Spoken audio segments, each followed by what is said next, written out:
Welcome to This Explainer. Today, we're taking a truly fascinating journey back in time to explore the very anatomy of a financial bubble.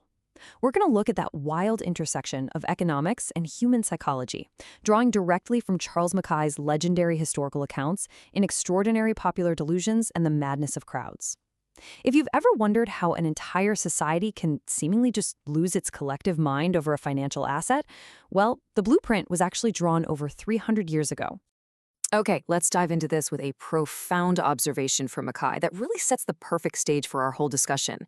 He wrote, "Men think in herds. They go mad in herds, while they only recover their senses slowly and one by one."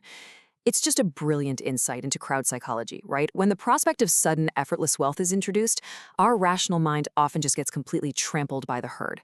Keep this core idea of herd madness in the back of your mind as we go, because it's the driving engine for absolutely everything we're about to see. Part 1. The Madness of Crowds. To truly understand how a whole nation goes mad, you first have to understand just how desperate they were to begin with.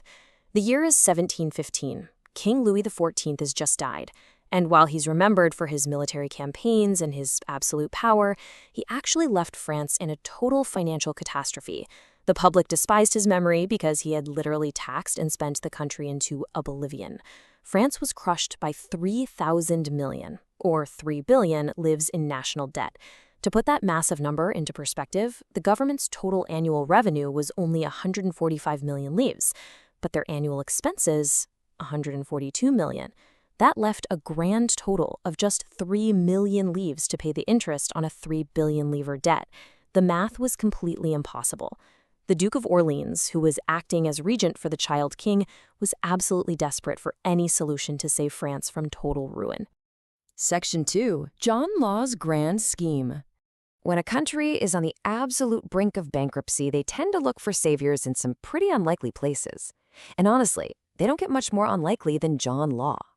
He was introduced to the Duke of Orleans, and because Law had this brilliant, highly unconventional mind for finance, the regent essentially handed him the keys to the kingdom. But who exactly was this guy? Well, he wasn't your typical buttoned-up conservative banker. He was a tall, handsome, incredibly brilliant Scottish mathematician. In his 20s, he was actually convicted of murder after killing a man in a London duel over a love affair. Sentenced to death, he somehow managed to escape prison and spent the next 14 years just roaming the capitals of Europe. He supported himself by gambling, using his deep mathematical grasp of probability to win absolute fortunes at the card tables. This is the man who is about to turn the entire French economy into a giant casino. Now, Law's actual financial innovation was initially quite sound. He proposed a 3-step plan. First, establish a royal bank. Second, issue paper money that was backed by actual coin and payable on demand. This was revolutionary at the time because the French government was constantly manipulating and depreciating their metal coinage. Law's paper notes actually held their value, which made them incredibly popular and instantly revitalized French commerce.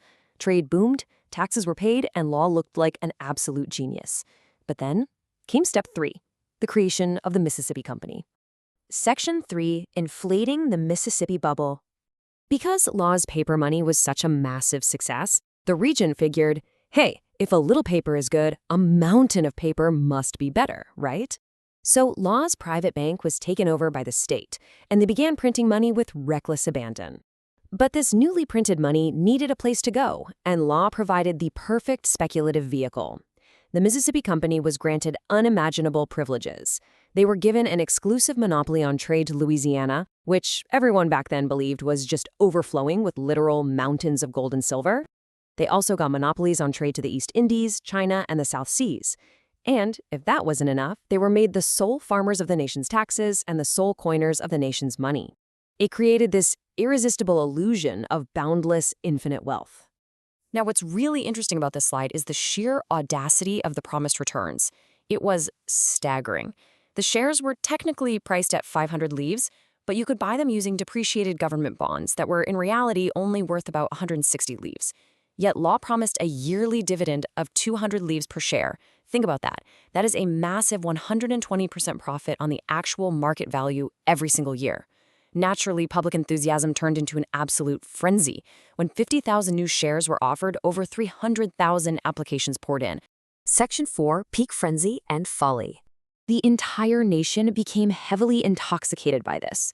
The narrow Rue des Quincampoix in Paris became the Wall Street of its day, completely overrun from morning to night by dukes, duchesses, scholars, and peasants, all of them frantically trying to buy stock. The physical pressure of the crowd was so tremendous that soldiers had to be brought in at nightfall just to clear the streets. The stories from this intense physical crush are completely absurd. Take the hunchback of the Rue de Quincampoix.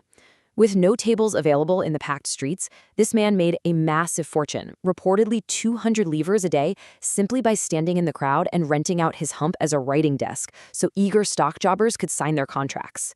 You can't make this stuff up. And the obsession to get close to John Law reached absolute comic proportions. He was pestered day and night. One wealthy lady, desperate to get her name on a stock subscription list, ordered her coachman to purposefully crash and upset her carriage outside Law's house when she saw him coming. Law, being a gentleman, rushed out to help her, at which point she confessed the trick and begged for shares. And yes, it actually worked. But, as you might expect, this mania had a very dark side. Greed began to rapidly erode the very morals of society. In broad daylight, the Count de Horn, a man connected to some of the highest noble families in Europe, lured a wealthy broker into a cabaret.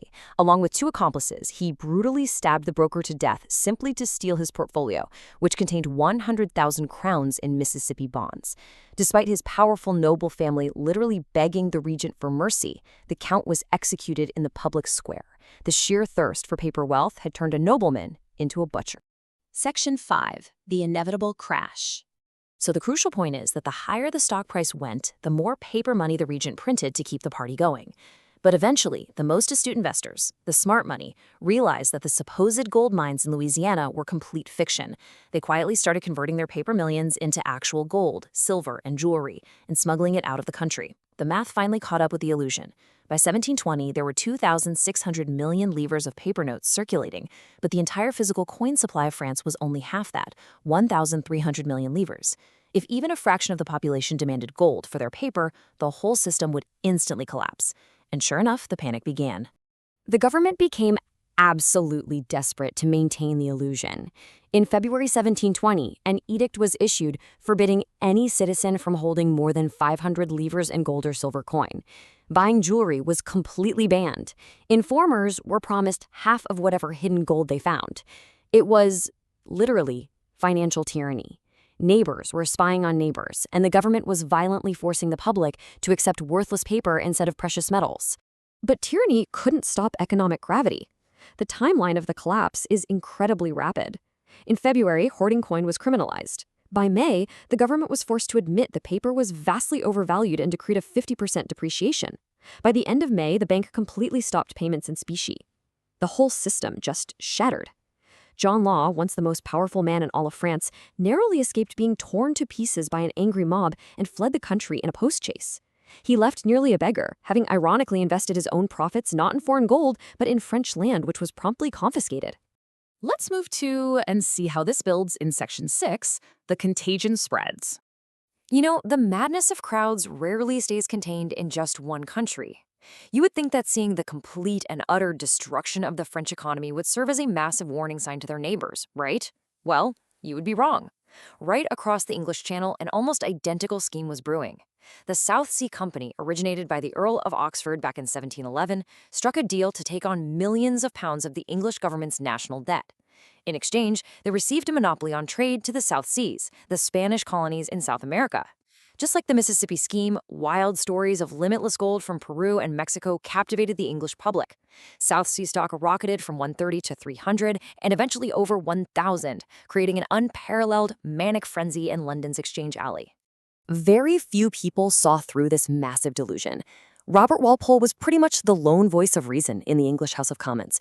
He prophetically warned that the scheme was a dangerous lure designed to strip the unwary of the earnings of their labor for the mere prospect of imaginary wealth. He warned that artificially raising the stock's value would end in total ruin. His brilliant, eloquent warnings were, of course, completely ignored by a parliament and a public completely blinded by greed. The South Sea bubble eventually collapsed just as violently as the Mississippi scheme had. Which brings us to our final thought for today. The names might change over the centuries, John Law, the South Sea Company, tulips, dot-coms, or whatever the latest speculative asset is, but the fundamental human psychology remains exactly the same. We still chase imaginary wealth, we still suspend our rational judgment when we see our neighbors getting rich, we still think in herds, and yeah, we still go mad in herds. So the question you really have to ask yourself after reviewing these historical facts is this: are we actually any better today at resisting the lure of the bubble? Thanks so much for watching this explainer, and we'll see you next time.